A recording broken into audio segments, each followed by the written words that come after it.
Cosmic Voice. Music, talk, and nothing but business with your hosts, Chris Nanolini and Mick Michaels.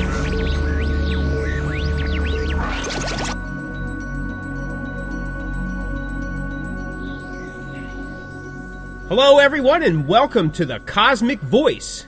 This is Season 3, Episode 2. I am here with my co-host, Chris Nanolini. What's up? What's up? And I am Mick Michaels. Welcome back, everyone. Chris, how you doing, buddy? Doing awesome, brother. Doing awesome. We are Season 3, Episode 2. We are in summer weather. Life is good. I agree. Life is good.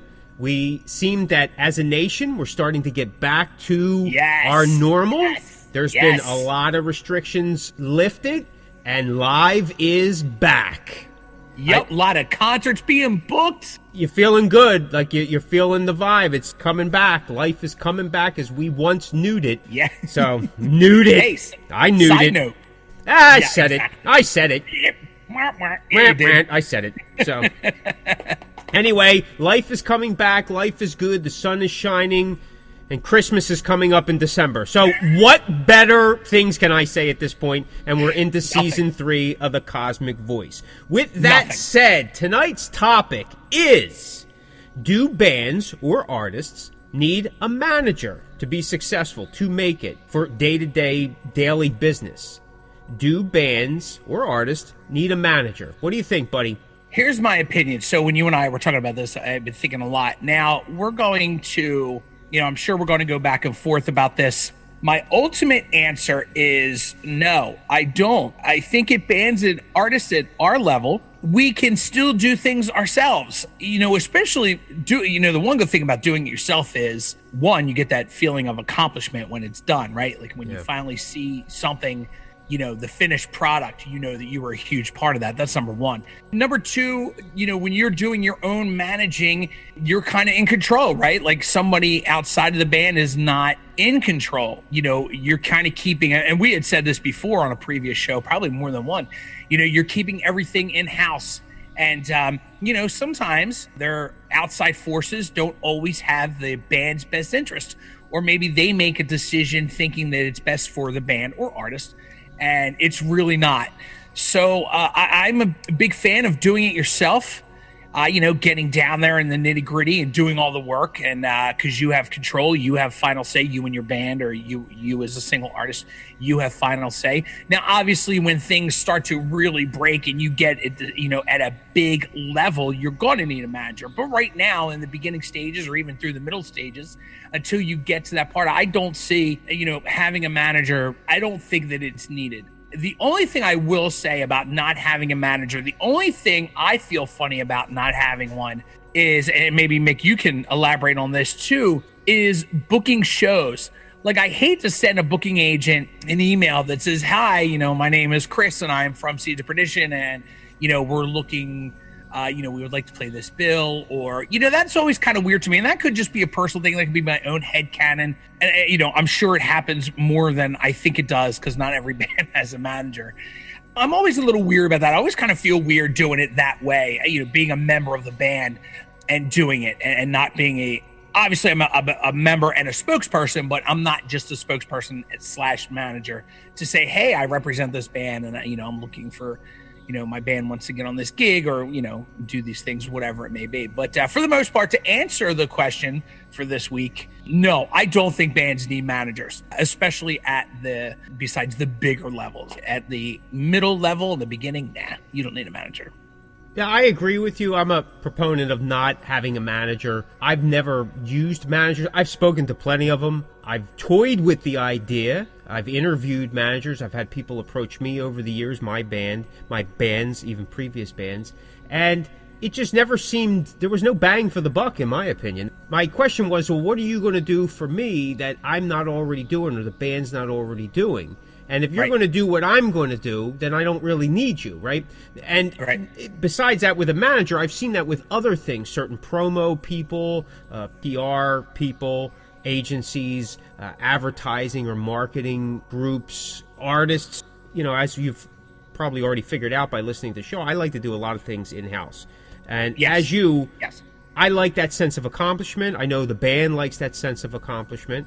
And I think that we're in an era where the artist is the business. They just have to embrace it. For years, the artist, a lot of it was taken away. It was kind of, were held hostage. We couldn't get access to certain things. There was like this mystery to it. One of the positives about, the internet and social media, and a lot of that's opened up. Now everything's in our hands, and we've talked about that time and time again. I mean, if you can record and mix and master and release and distribute your own material, then you're already halfway managing. A lot of people, here's the mystique or the mystery or the belief that they think that I'm going to get a manager, all of a sudden I'm going to get the big shows. I'm going to start opening for, whatever band, and I'm going to go on tour and I'm going to do that. Well, that's not necessarily the case. Again, that doesn't happen like that. I mean, I've never seen it happen like that. I've been told that this is what they're going to do, and I've been promised that these things, but then I never see stuff like that. That stuff happens if you're, as the artist or the group, you're pushing a ton of money to get this done. Listen, in today's world, it, just about 4 weeks ago, which is probably longer by the time this show airs, I spoke to someone who was talking about why their band, now they're an overseas band, okay, why they don't do festivals. They're a big band. They're a pretty big band, and they got a really nice following. I mean, they're not a Judas Priest or anything like that, but they got a nice following. When their stuff comes out, it moves. They don't do festivals because it costs too much money. And he goes, and there's no real return. Right. He goes, there's no real return. He goes, sometimes on some of these festivals, there could be 100 bands. People forget you. They, whatever the case may be. And he goes, well, it's not worth spending that kind of money. He goes, we could take that money and put it in a tour. Now, if you've been to Europe and you've done a tour of Europe or you're a European band, they can jump countries like it's nothing. It's that close, in my opinion. Yeah. And you can really make a name for yourself. And the guy was saying, for the money that we would spend to get on some festival or a series of festivals, we could tour for 2 weeks, 3 weeks. You're getting more bang for the buck. You may not hit 50,000 people for some, but you're going to technically make an impact on the people that you do. It's quality, right? Not quantity. Right, yeah, in that case. Yeah. And they're still saving money, or the money's being invested properly. Right, remember, a manager, right, they're going to do the same thing. They do exactly what you do, whether you send an email or, if you actually have a rotary dial phone, you pick it up and you put something to your head, whether you hit speakerphone or you chat with somebody or Zoom or whatever, it doesn't matter. They're going to do the exact same thing you're going to do. They're probably working from the same list. Maybe in some regards, maybe it's a bigger list. Maybe it's a smaller list. I've worked with some people in conjunction with that their lists, they're the pros in being paid for it, and their list is smaller than mine. In terms of PR, you could have a list of 10,000 people, right? Media outlets. But if only 1% of those media outlets, return in terms of they post or promote what it is that you've released or promoting, advertising, what's the bang for the buck? Then the 10,000 doesn't matter. You could do the same mark with, 400, 1,000 contacts, right? So, like I said, I'm not a firm believer in a manager. I do believe that maybe if you are of a certain status where there is so much happening, you may need someone to manage some of your day-to-day stuff. Yeah. Yes, I mean, look, I agree with that. KISS was a prime example that when they lost management in the early 80s, they were on their own. And Paul Stanley has claimed that, he took over.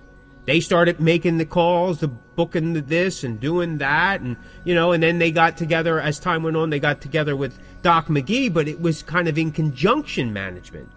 Right. This is Stephen Piercy from Rat, the Rat Bastard. You're listening to the Cosmick Voice. Now, going back to some of your points, I agree wholeheartedly, right? First one is you're saving money. And if you're a band in the trench, I'm going to venture to say here, you probably have no money, right? Because if you're like most of us, we have no money. So why would you spend money you don't have on a promise that most people can't keep? Okay? Right. If your thing is, hey, a manager's going to get me big shows, well, I'm going to tell you that's horse manure. Because I've been able to, for my band, for what we feel is the most bang for the buck, you want to, and that means you have something of substance to promote. There's a show bigger than you. It's like that belief in something higher, a higher power than you, right? And you're going to give it your all, that type of thing. It makes you look at life different. That's exactly what kind of working with bigger bands are. They're not the bigger bands don't care about you one way or the other. But it's helping promote your machine. That's all that's really it is. It gets you an exposure. And I've been able to do that for the past 10 years. With this particular band that I'm in now. I've done it before, and and if I continue doing it, I'm sure I can do it again as the world gets back. And I already have. I mean, and you see what my schedule is. So it can happen, including getting my band overseas, but the UK, and Germany, Belgium, the Netherlands, so on and so forth. I mean, we've done West Coast tours, East Coast tours. We've been out the Midwest, different parts of the United States, and this is all us doing it on our own. You call the shots. Right? You call the shots. Right. So that means don't do what you don't want to do. Don't get forced into something. Because, again, a manager will just start booking shows because they're just trying to fill the bill to get their pay. Right? And remember, they get a cut of the whatever it is that you get. Oh, well, the manager will guarantee that we get paid. Okay. $50. Now you got to give him or her 20%. Right. Okay. So... You know what I mean? You could have saved yourself some time, made the call yourself, and got all $50. Something like that. So, you can call the shots. You're in the know. You know what's going on. There's no mystery. You got to, I didn't know that. What are we doing? Oh, this way you know what you're doing. You know what I mean? It's your agenda. And like you had mentioned, there's people out there, they'll take your money. They don't care what your goal is, what your aspiration, what your passion is. Yeah, they don't care where you're going. Here's the thing. A band gets tired, they move on to somebody, they'll move on to somebody else. And that's the way it goes. And we talked about that in an episode, I think in season 1. People do that with PR companies, promotion companies, because they go in believing, I got this PR company, the whole world's going to know who I am. Yeah. Well, no, that's not the case. If that was the case, you know what I mean, it would have turned around in 24 hours. But it doesn't happen like that, unfortunately. The promise of bigger and better things, the grass is always greener, I don't think that a manager does that. Remember, bands usually have picked up a manager. Now, I'm going to say this and then kind of retract some of it, but bands, it usually happens when the band is, everything's starting to roll for them like 100%. Like, they've already got the tour bus. They already have all these big shows. They went from 0 to 160 in no time. So now you need someone to manage that. And years ago, the label would provide you with somebody. To kind of help you along, and then a lot of these guys would fire that person and bring some outside person in and try to make more money, right? And all that kind. But again, now you're talking about the stakes are higher. There's a deal on the table for most of us, right? Indie, in the trench people, there's no deal on the table. We make the deal, right? And it's usually not a big deal. So who cares, right? So again, going back to why spend, more money than you should or have to and not get anything, if nothing's going to happen, then don't pay for it. I think also too, we've seen in the past, especially in the past couple years, we've seen record labels, at least a lot of the majors, fall to the wayside. So what there's always been some legal issues, but a lot of the bigger bands now have literally been cutting all their slack. Just cutting all these people out, putting material out themselves, whether it be creating a label or whether just getting into a distribution deal. So eventually, that's going to happen with management. Bands are just going to eventually be like, well, listen, I can do this myself, if bands haven't already started to do it.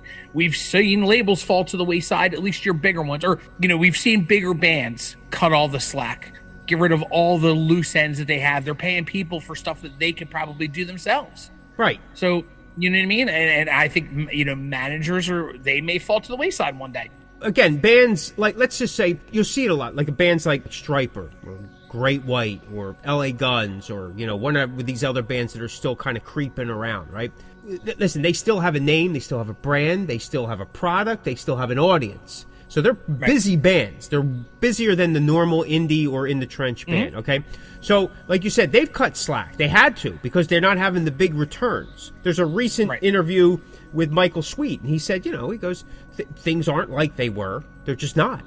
You know what I mean? But we keep going. We're feeling like we're still writing real good music. The only difference is the music hasn't been around as long. He goes, in my opinion, I think it's better than what happened 30 some years ago. He goes, it just hasn't been around long enough for people to kind of get used to it. Yeah, they've cut slack. They've done this. They've done that. A lot of it they do themselves, but they keep the important things like a band needs a good lawyer, a good accountant. Yeah. You know what I mean? That kind of Right. thing. Maybe some of bands at those levels, because they don't necessarily want to be always so handsy about it, they get someone to do some of their PR stuff, and that I understand. But like we talked about before, a PR company, though I know we're talking about manager, but a PR company doesn't have to be on retention every single day, every single week. You buy little packages, and these guys will, you're not going to take Striper? Oh no, if you're not going to pay me every day, I don't want Striper on my thing, right? Right. You know what I mean? Even Judas Priest with their 50-year anniversary, they don't hold a PR company like every month they're paying out. They pay per promotion. When that promotion is done, that's it. And now again, they're probably paying more than the average because they're getting top-notch stuff. Right. And because they'll have the payoff. But, and they have a manager, and that manager takes care of that stuff. Right. But also, we're not Judas Priest, so, Yeah, I think, like I had said earlier, I think, your bigger bands, or as you get bigger, you may fall into that. There's just stuff that you just don't want to deal with. So then you hire a manager. But for the most part, I don't, and listen, nothing against managers. I just don't feel that bands really kind of need them. Unless they just don't want to deal with it, then that's completely on their own. But if you're questioning if you need one or not, you don't need one. So here's an example, right? We both of us played back in the 80s. And it wasn't uncommon that somebody who was a fan of the band that seen you quite often go, hey, I'll be your manager. Right? Because it was a common thing, right? Or, hey, people would, hey, I'll be a roadie, because they just wanted to get in and be part of the band. Or you have somebody that took photographs, or, you almost didn't have to ask. They just kind of like materialized. And back then, there was a distinct separation between venue and band. There was always a middle person. I don't know if you remember that. I do remember. Yeah. That. Oh no. Okay? I totally do. I totally do. It wasn't uncommon. Now, again, a lot of these people, they were a fry cook during the day and a manager for a band at night and on the weekends because they were just like the rest of us, right? Right. So, and then when they scored a big band, then they kind of were off and running because they had to, So, and this is to your point that you were saying that sometimes you feel a little awkward sending an email, hey, this is so-and-so from so-and-so. Listen, when I started that routine, it was a little awkward because, again, coming from the era where there had to be almost a middleman, because you'll get, like, unsolicited material unless you know somebody is a no-no. And it was kind of like that with a venue, too. You couldn't just cold call a venue. You needed some middleman, some invitation, somebody to kind of open the door for you. So I think that's where the mystique and the belief of, hey, bands need a manager. I never had no manager. You know what I mean? That's where it came from. It's like, oh, we got to have a manager because they're going to get us this big gig. They're going to do this. They're going to do that. But I think as the world changed, like I said, it became more of what's in the artists' hands and what they're capable of doing. And again, having the opportunity to interview some of these guys, a lot of them are, like I said, they're just doing them themselves because it's not that difficult. Now, when you are a name or a brand, even if you are an A, B, C, or even D level artist, if more than two people know you, then you have some play. So you could say, hey, this is so-and-so from so-and-so. Oh, yeah, okay. So you can always kind of get something going. It's a little harder for the rest of us. But again, I think if your email or your contact is, hey, this is Mick Michaels, and I'm with the band Corners of Sanctuary, and the band will be on tour at such and such a date. We'll be coming through your area. Want to see if you had something available where we could jump on a show or so on and so forth. I mean, now, I said it, how I said it. They could take it as, oh, this is a member of the band if they've done their research, or this guy represents this band, or he's, in some type of relationship with the band and he's helping it through. It doesn't matter now. I don't think people read into it the same way as they did 10 years ago, 15 years ago, 25, 30 years ago, right? Yeah, I don't believe that either. Yeah, so there's a lot of that. If you feel uncomfortable about it, then you create a different email that says, askclassbooking@gmail.com. I'm sure there probably is assclassbooking@gmail.com somewhere. So I'm giving someone free promotion. And then, hey, I'm so-and-so. I got a band here that's coming through and whatever. Here's all your information. And that's basically what a manager's going to do. And that's what I've done. I've done that, and I know you've done it as well. And it's through that you make the contacts. Here's what I have found, that venues nowadays seem to actually enjoy working directly with the bands rather than some middle guy. Now, that being said, I know sometimes when there's a money dispute that having that middleman could be a positive because it separates the band, especially if that money issue is happening before the show actually commences, because it only makes things just, a little worse at times. However, that's a chance you got to take. You know what I mean? It's going to happen no matter what. Like in this business, nothing is, even if you have a contract, nothing's concrete. I don't care what anybody says, right? No. Because you can have it in whatever, and then there's always some kind of loophole, or, everybody's slippery Sam in this business. So the more you have worked out, and that goes back to what we were saying, you call the shots, you're in the know, it's your agenda, you know what's going on, you'll have a better shot at not having those type of situations. And you're representing yourself, and sometimes you can cut right to the chase. Hey, listen, man, what are you going to do? Here we are. We can play, we can't play. Then there's no wait time. Oh, this guy got a call. Because I'm going to tell you what, if you're on tour, your manager, you ain't paying your manager to be on tour with you. I talked to a band, they paid a management company. And I don't even want to tell you what they were paying a month. Band out of PA. Management company in Florida. What the hell does that company know what this band in PA is doing? They're not touring with them. They're not touring. They're not on the road with them. They're not checking in. They're just booking a bunch of crap for them. And they're showing up, and it's like, they might as well call it a Dive City tour. No. You know what I mean? Somebody's basement. Though I've played some basement shows a few years ago. When they were kind of a little bit of a rage going on. Not a bad deal. Sometimes they're the best ones. Yeah, not a bad deal. You make some decent money. Not a lot of pressure in those little basement shows. Yeah, you know what I mean? Go up and play. Not a lot of movement either when a guy's breathing like dead, But yeah, we did a number of them on some tours. They were like some pickup shows, and they weren't bad. Depending on the thing, you may have to get out of there real quick, you know what I mean? But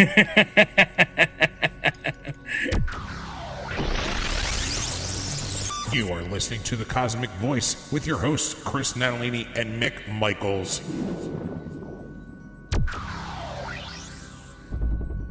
If you're going to pay a manager, then that manager, here's the thing, like these management companies, they got hundreds of artists.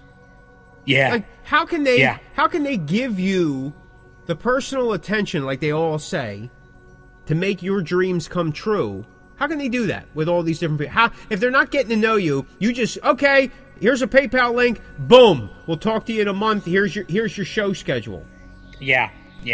You're driving 16 hours in between every show for 6 nights in a row. Oh, come on, They're not concerned about that. They're not making the deals. Remember, because they're not going to find you a label. They're not going to look for distribution. If they are going to do all that, say there's 5, they're going to find you distribution. Find you a label, book your shows, get you PR, find endorsements. Let's just say that's 5 things. Price for 1, price for 2, price for 3, and none of that says you're traveling with the band. Right. You're friendly with the band. I'm eating dinner with the band. I'm helping tune up the band. I'm carrying equipment for the band. None of that's happening. So what are you really getting? And all that stuff you could do yourself. Yep. You know what I mean? Yep. Nowadays, it's nothing to book gigs. Now, I know, again, we're coming off of the COVID run. So I'm finding a lot of people that were doing it, that were in the business, are no longer in the business. Either the venue isn't there, that person who was doing it full time, after a year and a half, they had to go get another job or something else. So they're not doing it. For some of us, even if we've been in the business for a number of years, it's kind of like we're starting fresh here. It's a whole new world out there. Yeah, starting all over. So, because we can't even guarantee people are really going to come out. Right. So how's a manager who's 5 states away, maybe in a different time zone, maybe in a different twilight zone, is going to guarantee that you're going to get somebody in Wichita, Kansas. Yeah. Yeah. And they probably haven't even listened to your e-pack. Oh, you guys sound fantastic. What you need is a manager. Yeah. And I'm the guy to do it. Just send it to assclassbooking@gmail.com from PayPal. $700 a month. And you know when that money's put in, it's immediately taken out. Yep. I mean, it's like PayPal's on fire. It's true, man. Especially with the days, we've said this numerous times, especially with the days of social media. It's so easy to, I don't want to say it's easy to book a gig, because it's not easy to book a gig or make connections. But it is kind of easy to book a gig and make connections with the day of social media. Yeah. It really, truly is, man. Listen, back in the day, right? And I know people hate that. Oh, but everything's back in the day. We used to walk uphill to school both ways in the snow, so on and so forth, in our underpants. Yeah. And my bass player may have did that in his underpants. I'm not sure. Oh, yeah, he definitely did. But the thing is there was no list. There wasn't a directory. I couldn't put in, hey, let me find it. You literally had to start calling around. Sometimes you go, listen, if you don't have a show, do you know a place locally that I could go play at? Some people would go, get out of here. They hang out. And then some nice lady at 2 p.m. in the afternoon who's cleaning the bar go, listen, call Claire down the street. She'll probably get you in, right? So, believe it or not, when I was booking my UK tour right before the COVID crap, I actually had several places like that because they were all tight-knit. And they go, call, contact so-and-so, tell her I sent you, and, this, that. You need a manager. But, but now, like you said, it's not that easy, but it is that easy. And there's so many. And if you don't hear from somebody, you try somebody else. If they tell you to go pack it, you contact somebody else. I mean, there's just so much stuff. It's a little easier. You copy and paste if you want. Copy and just make sure you change the name up top. Change the name, yeah. I've screwed that up a couple times, but hey, you know what I mean? When you're throwing 1,000 balls at the wall, something's coming back and hitting you. Not much sticking. A lot of it's coming back and hitting you in the face. So it's true, man. I mean, I remember back in the day, and this is no lie, I remember back in the day, we'd said earlier in the show about cold calling, man. I cold called many a club and just been like, who do I talk to book a gig? And I got to say, 60% of the time, it worked. Yeah. I mean, it worked. I did get somebody and they said, yeah, and you talk it over and you get the gig. And that was just me just cold calling clubs. You don't have to do that anymore. You literally can send an email most of the time to booking, at said club at whatever.com. Right, yeah. And some of them have online submission forms. Yep. A lot of them do now. Yeah, it makes it really simple. Listen, what we have to remember is that the venues need bands too. Right? Yeah. The bands are just as important to them as us having a place to play. And we've seen that. Without the venues being open, bands have nowhere to play. Without the bands being able to go out and play, the venues have nobody to draw. Yep. Whether it's 5 people, 2 people, 1 people, right? Because sometimes the bands are the only ones that are drinking because there ain't nobody else there on a Tuesday night but the 5 bands they booked. So they're in desperate need just like the band. So if you present yourself in a quality way, like we talked about, present yourself like you were a manager. Be the manager that you want to pay somebody. And you know what I mean? Pretend like you're paying somebody. Give yourself some Monopoly money. Or if you're really hard up about it, talk to the band. Say, listen, if we're going to put out $300 a month, I'm just throwing out some numbers, pay me $100 and I'll make sure that we're doing it. Then we're all on the same agenda.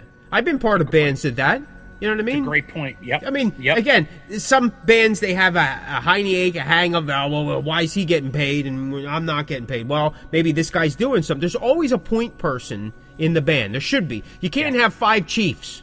No. You can't. Because nothing's going to ever get done. That's right. You know what I mean?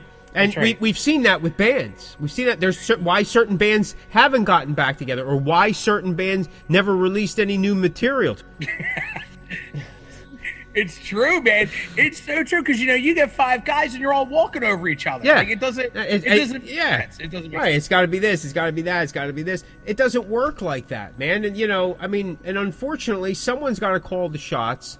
and if they're going to make this long term. If they're going to make it long term, and you want to make it successful and profitable. And profitable in this context doesn't necessarily mean, but it could mean, that you're making tons and tons of money. Profitable means that everything you're doing, there's a cause and effect, right? It's something's happening. You're generating something. And that, to me, that generation that you're doing, it's a buzz, awareness. People are out there. They're talking about you. They're checking you out. Video numbers are going up. Streaming numbers are going up. Whatever the case may be, that's profitable. That it just carries you further. You're making one step further, which would help to book a better show. I mean, again, I don't believe that the big manager is going to get you the big time show. I think you can do that, especially nowadays. I mean, again, I'm going to go back to what you said with the social media. That mystique of what that rock star persona was, it's gone. It doesn't exist the same way. People have friended their favorite stars on Facebook. Yes. You know what I mean? I chat with guys that, when I was a kid, would listen to it. Like, I would have never thought that, oh my God, I'm talking to, I'm not going to throw out names, but I'm talking so-and-so, so-and-so. So I'd be like, and sometimes I'm like a little kid, like, oh my God, I just got done talking to, what? Like, where'd that come from? And it's weird stuff like that. And that's the world we're in, thanks to the internet, thanks to social media. Yeah, it has some of its pitfalls and some of its other stuff that just kind of sucks. But at the same time, there's something else that if you're positive, you're polite, and your mannerisms are right, and you're professional. We've talked about this before in many episodes.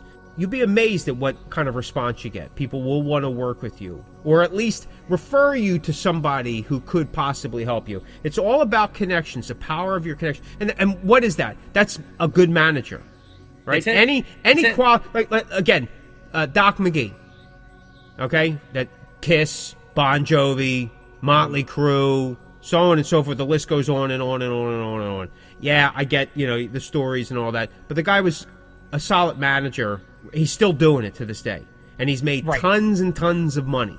How many managers in our era do we really know? Except for Mickey, right? Except for Mickey. And Mickey never made any money. Because he never had no management. Right? But Doc McGee, everybody knows who he is. Everybody. Even that guy who thought he was Nikki Sixx. He knew who he was.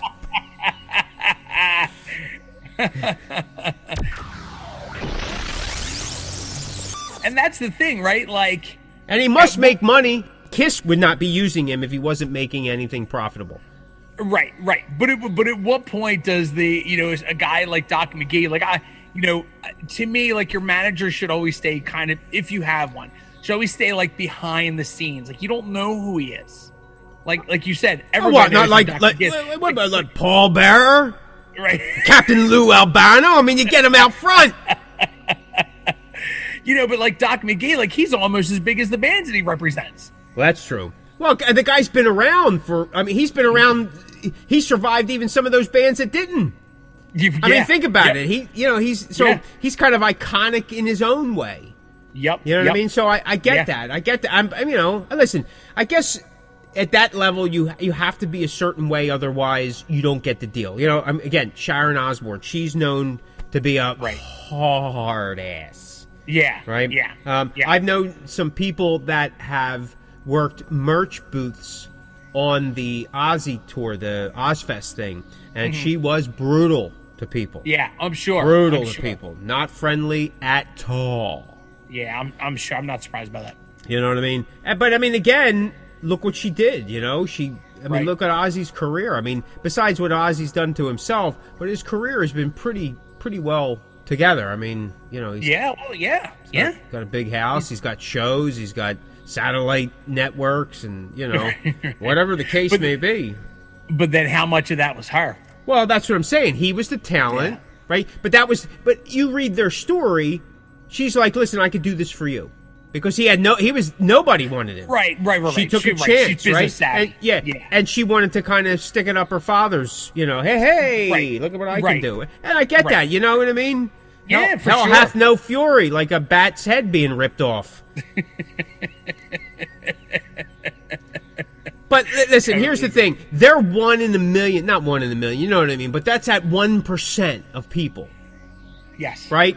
But Yep. for the rest of us, how many Sharon Osbournes are we going to find out there? Right. I've met some people who thought they were her.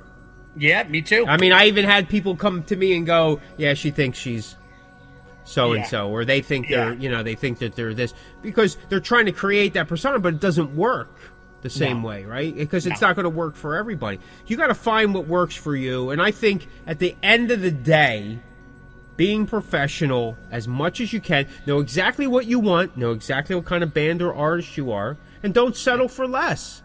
That's right. That's it. 100%. Just do it. Because if you're paying a company or a person who's not directly related to what you're doing, just for the sake of saying, well, I have a manager, how do they represent you if they're not there and understanding what you're doing, what you're trying to do? It just doesn't make sense to me, right? I mean, it just doesn't seem worth your time, your effort, and your money. I mean, I know we keep kind of repeating a couple of the same things, but sometimes you got to hit people over the head several times. Your money. Don't throw your money away. If you're going to use it to create better material. Get somebody of quality, today in this world now. Because like you said, record companies have fallen down. They're not paying the big bills. They don't have the money to spend, the investments. Quality, top-notch professionals in the industry are available to you. Musicians, engineers, mastering pros. You want to spend your money on something? Spend it on better quality sounding material. Yep. Right? Absolutely. If you're going to release it, if you're going to do it at home in a bedroom suite, fantastic. Send it out to someone of some name status. Again, you want more bang for the buck. It's like doing a big show with a band.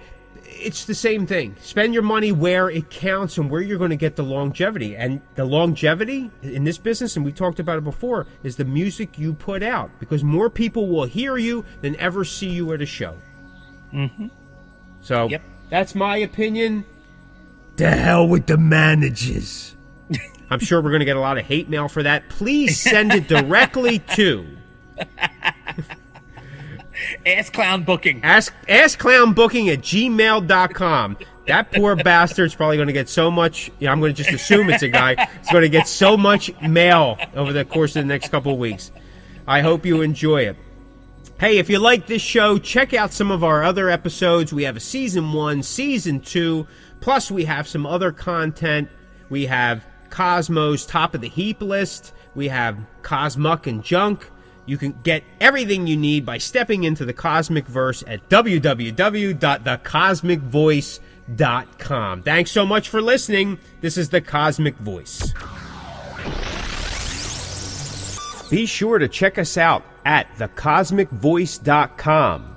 Like and follow us on Facebook at The Cosmic Voice. You can find The Cosmic Voice everywhere you listen to online podcasts, like Deezer, Google Podcasts, Apple Podcasts, Spotify, Anchor, Stitcher, and so many more. Okay, folks, that will do it for another episode of The Cosmic Voice. Mick and I would like to say thank you very much for tuning in, and we will see you next week. You're listening to The Cosmic Voice. Music, talk, and nothing but business.